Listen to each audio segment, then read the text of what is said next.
Hi guys, and welcome to the channel. I'm really excited to be joined by Aaron, the cricket connoisseur, and we're going to talk about the second test match between India and England, or England versus India even, because it's in England. And we're going to go through the squad first for England, because there's been a change to the squad. I'm pretty sure Aaron is going to have a very small rant on this, and probably rightly so, as Dom SIbley's been dropped, the Warwickshire lad, and in comes Malan, who has been a bit of a stopgap, similar to probably Johnny Bairstow for England in the past as well. Before we kind of talk about how we think the second test match is going to go, I do want to give your thoughts on that, Aaron. I suppose I have to, Faizan. I suppose I have to. Now, first of all, Malan has actually been in some good form for Yorkshire in the county championship, scored 199 against Sussex up at Headingley earlier in the tournament. But this, to me, just shows a complete lack of direction in English cricket right now. We're going back to a team more reminiscent of 2017 or 2018. I said it on the other test review show. You just need Tom Wesley, Toby Rowland-Jones and Mark Stoneman in there, and you got 2017 all over again. With regards to the whole Dom SIbley thing, again, mismanagement, simple as that. I think the guy has been under way too much pressure, far too much scrutiny. I think it's completely unfair, and again, people can have their opinions on it, but it's about how you convey them. I think tagging him on Twitter and saying you're useless, you're this, you're that, the other, isn't the right way to go about it, but again, that's my particular opinion. In terms of the selection as well, I mean, we're just going back to players who have barely played any red ball cricket. Now, again, Johnny Bairstow in the first couple of test matches in this series has done all right. I must admit, I'll give him a lot of credit. He's changed his technique. He doesn't look as susceptible to the straight ball. But this just says it all when Johnny Bairstow, before that first test at Trent Bridge, had played less red ball matches in England and Wales than Kerr Rahul did. Kerr Rahul, by playing that game against the County Select 11 in Durham, had played more red ball cricket matches in England than Johnny Bairstow had in 2021. His last game before this series was back in March, and yet he's been slotted straight back into the team. Thing with Haseeb Hameed as well, I think he's got a brilliant future. I really, really do. I know that some people will be questioning his first innings dismissal at Lords, but Haseeb Hameed really has got a bright future, very technically adept, very gifted batsman, got great temperament as well, as he showed for both Lancashire and Notts. But again, you could argue, is he being rushed back into the side? He has literally had 1.5 good seasons for Notts, and straight away, he's not just batting at 3, he's now going to be opening the batting for England. When you've got options, the likes of Jake Libby, for example, who's been prolific for Worcestershire in the county championship, Tom Haynes for Sussex, you've got guys like Tom Abel as well for Somerset who can slot into that top 3. James Bracey, who was played out of position against New Zealand, batting 7 when he's a number 3 batsman, will probably now be judged for the rest of his career because of that decision by Chris Silverwood, but he also could have been an option. We've got so many options in county cricket right now, and not one of them is being selected. Alex Lees is another one, and I can't imagine what these guys are thinking when they're seeing the likes of Malan, Ali, Bairstow, guys like that just slotting straight back into the 11. And that, again, for me, it's not a criticism of those players. They don't select themselves. They're brilliant cricketers, and they probably deserve to be in there. But they need to be playing red ball cricket. They've got zero prep heading into a series against one of the top 2 teams in world cricket right now, a team which is far better than a full-strength England side in the form of India. So with regards to the selections in this series, as I said, I have no confidence now. I have absolutely no confidence. We're missing some massive players, the likes of Broad, Archer, Stokes, for example. We've still got no clarity with regards to the Chris Woakes situation, which has been going on for absolutely ages. 21st of August 2020 was the last time that Chris Woakes played a game for England. Think of all the bio bubbles, all of the stuff that he had to go through the winter, and yet he's not even getting a game.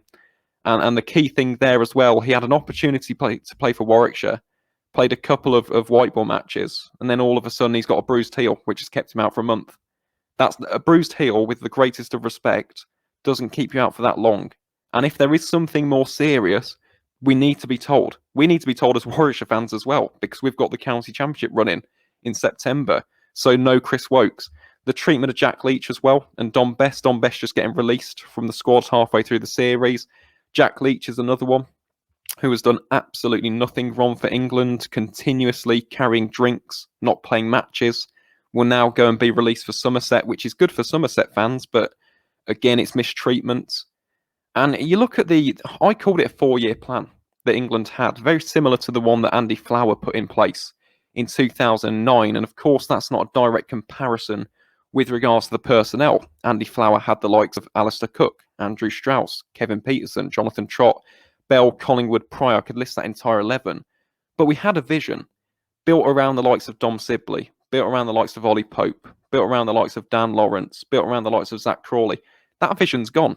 2 of those 4 names aren't even in that team anymore. And we've gone back to tried and tested players who, let's face it, haven't been in the England squad for a while. So for me, I'm baffled. I'm baffled by some of these selections, as are many people, in particular those who watch county cricket. And again, I'm just at a loss. I don't see where this England team are going now. We've just abandoned 2.5 years of work because of 2 bad series. So Faizan, to be honest, obviously wishing England the best of luck. I'll be supporting the boys when they do play in that 3rd test match, but the confidence is gone. I'm really, really not confident. I think that India will probably take that match and lead the series 2-0. Yeah. Oh, God. You know what? I don't even think there's much more to talk about, to be honest with you. I think it's, it's a difficult one. I think India have got so much at their disposal that it's going to be, I think they're not going to have an issue with selection, and England do. I mean, I think the only other issue is, obviously, if James Anderson's fit, then they probably go the same seam attack. I mean, do they drop Sam Curran and bring in like Sakir Mahmood or Craig Overton? I mean, what do you think? Does it make a difference? Well, that's the thing. And we can talk about the bowling. I do think Sam Curran will be dropped. I think Craig Overton will come in. The guy has had an absolutely outstanding county championship yet again for Somerset. So in my opinion, I think he will come into the 11. The key thing here, though, is the batting. And that's where I'm at a loss again. No clarity with regards to what that starting 7 is going to be. We know Joe Root's going to be at 4. We know Rory Burns is going to open. We know that Bairstow's probably going to... Well, I say we know Bairstow's probably going to be at 5. He could be at 3 because Dad Malan, again, is a middle-order batsman. Yes, he's batted at 3 for Yorkshire at times, but he is a number 5. So where is he going to bat? Are we going to put Dan Malan at 3 and repeat 2018 and all of the problems that we saw against India in that series in 2018? I think Dan Malan's a fantastic cricketer, by the way. I'll be one of the first people to fight his corner, but you're playing him out of position. We saw the exact same problem with James Bracey, and then you know where the blame's going to lie? On Dad Malan. So it's just the same vicious circle again and again and again. So I don't see where England completely turn around this series now. I just don't see it happening. I feel like the top 7 is going to be Burns, Hamid opening, which again is a lot of pressure for Haseeb Hameed coming in to take the place of an under pressure Dom Sibley. He's got all of that to deal with. This is a guy who, again, didn't have a great season before 2020, has bounced back now at Notts, and I'm glad to see him doing well, and I hope that he succeeds in this 3rd test match. But you've got the likes of Dan Lawrence. Is Dan Lawrence going to come back into the team as well? Like, this is the problem. There isn't a defined set of players in that top 7 who I can say they're 100% going to start. We could even see Joss Butler being dropped.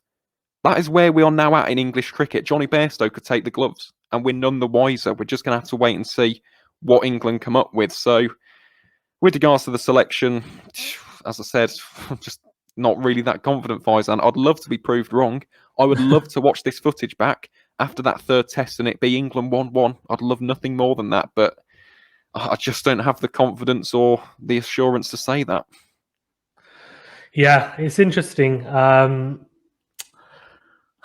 Moin Ali for number 3? No, I'm joking. I'm joking. But we don't know at this rate, do we? Well, you know what I mean. This is the problem.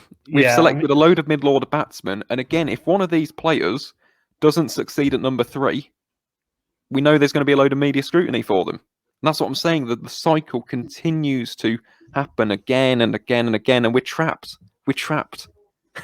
And that is life as an English cricket fan. Welcome to our world. It's not the greatest place to be in at the moment in the test arena, but I'll tell you what, we're focused on white ball cricket, and this is, the negative consequence of that. We can't be the best in the world at all 3. It's unsustainable. It's not plausible.